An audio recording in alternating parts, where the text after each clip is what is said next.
هذا الحديث مشهور عند العلماء، مشهور عند العلماء، وعلى تقدير صحته فإن ضمة الأرض للمؤمن ضمة رحمة وشفقة، كالأم تضم ولدها إلى صدرها.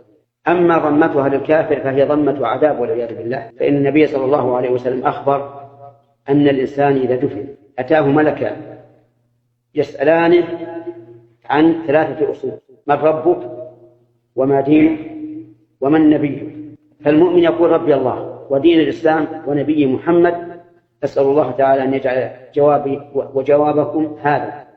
أما المنافق والعياذ بالله أو المرتاب أعاذنا الله وإياكم من هذا فيقول: ها لا أدري، سمعت الناس يقولون قولا فقلت، فيضيق عليه القبر حتى تختلف أضلاعه والعياذ بالله، يدخل بعضه في بعض من شدة الضم. ففرق بين ضم الأرض للكافر أو